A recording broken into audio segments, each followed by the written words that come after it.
We'll now hear from Richard Dolan for 10 minutes.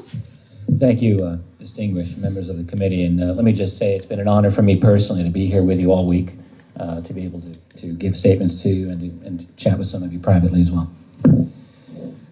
Regarding disclosure, I have often felt that disclosure on the matter of UFOs and ETs, possible extraterrestrials, is a paradox. It's impossible, but it is inevitable. It's impossible because there is no political motivation for it.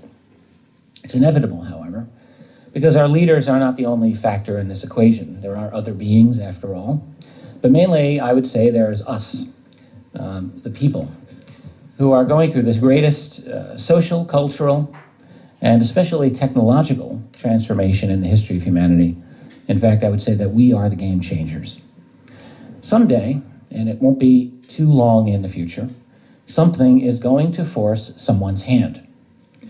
It could be a major sighting, it could be a major leak, something that can no longer be denied.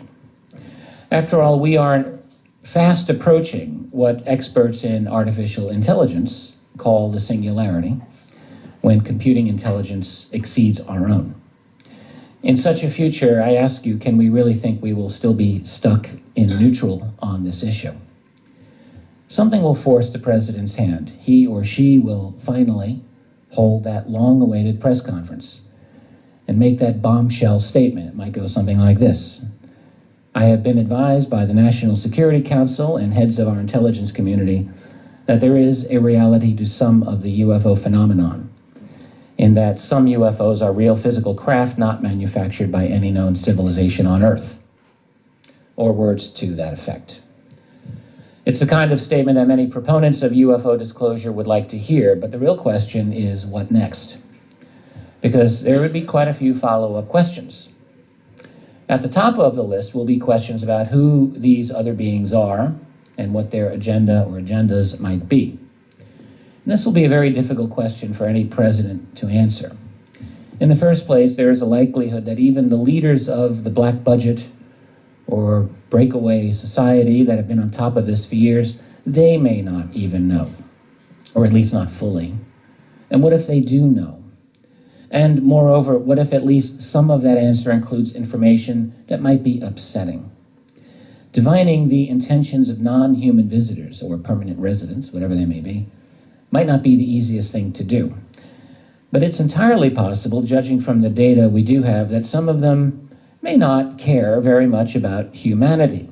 Some may not. And what if an agenda has been determined within the intelligence community, and this agenda includes something to do with alleged abduction phenomena?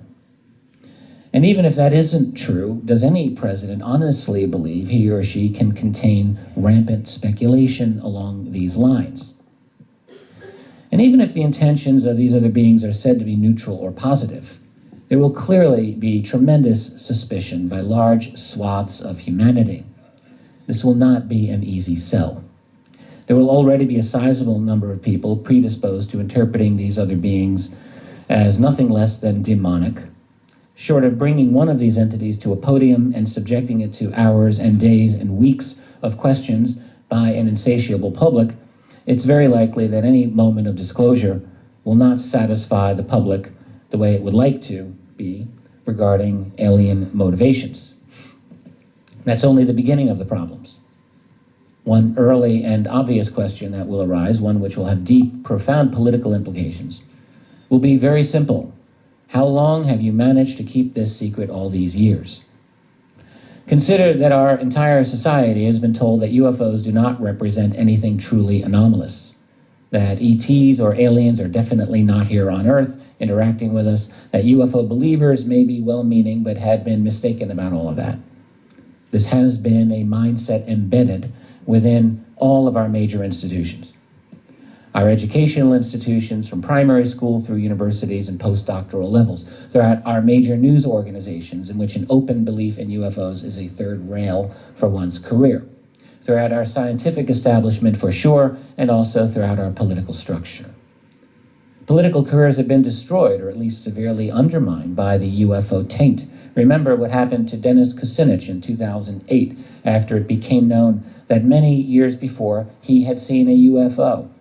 Never mind the fact that the two witnesses he had been with came out and corroborated the sighting. They saw the same thing. All of these institutions and others have treated the UFO topic as nothing more than a joke, something suitable for immature minds. Can it really be that the professors throughout the United States uniformly have dismissed this phenomenon without any cooperation from the intelligence community? Ditto the world of science, politics, and media. Well, no, not when the most modest amount of research shows strong intelligence community influence over all of these institutions. In other words, people will see very clearly that the national security apparatus has created a global culture that has suffocated the truth. Researchers will begin to investigate in a serious way just how these relationships have undermined the credibility of all those institutions and undermined our apprehension of truth. The result will be a major cultural and institutional house cleaning, but it won't stop there. Citizens will naturally want to know specifics about the structure of secrecy itself. That is, they will want to know if the US president has been out of the loop all these years, as it seems, then who exactly has been in the loop? Who has been running the UFO cover-up? With due respect to Stephen Bassett, that's the phrase that I do use. If the answer is anything along the lines of my own research so far, it will show that the cover-up has long ago gravitated away from formal presidential authority into international and private hands. It's not that the US president is a non-player in all of this, but rather is more like the public face of the true power elite that stands behind. We all, I think, have come to understand this when it comes to power in general, and this will likely be the case when we begin a sophisticated analysis of UFO secrecy. In other words, the moment of disclosure will trigger an intellectual revolution worldwide relating to the true structure of power on planet Earth. It will be a moment in which the world sees and acknowledges that the emperor has been wearing nothing at all. The political fallout will be tremendous, and a great battle will develop within the first year of disclosure. Think of it this way: just because the president has been forced into making an announcement doesn't mean that the CIA and all the other intelligence groups that have been managing this will simply walk away. There has been a concerted effort spanning an entire human lifetime to control this topic. A great deal has been invested, and mere disclosure is not going to change that. The real issue in the immediate post-disclosure world will be who controls the spin on the story. Because right away there will be a great divide, a chasm. Once this topic is available for open discussion, you can be sure that people around the world will be demanding answers. You can be just as sure that on the other side of the fence, information will be handed out as sparingly as possible. Government spin doctors will be out in great numbers trying to control the situation according to national security policy, although this time independent UFO searchers may get a public hearing that they hadn't gotten before. If the official spokespersons are making misleading or false statements, it's going to be a bit easier post-disclosure for independent researchers to point this out, because this time the world will be much more likely to listen.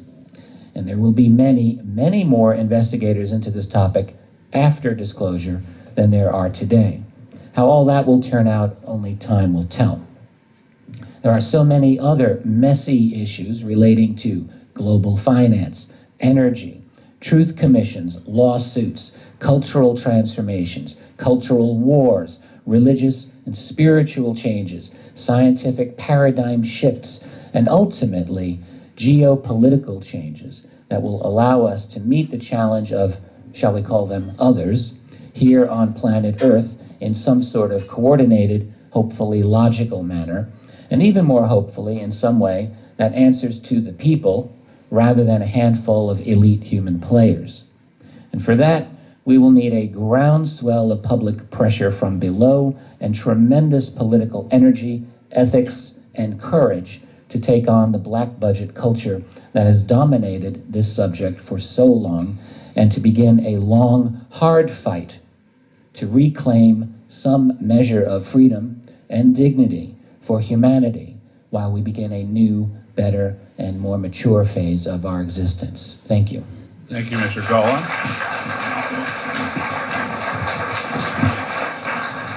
Now we'll go to our next witness.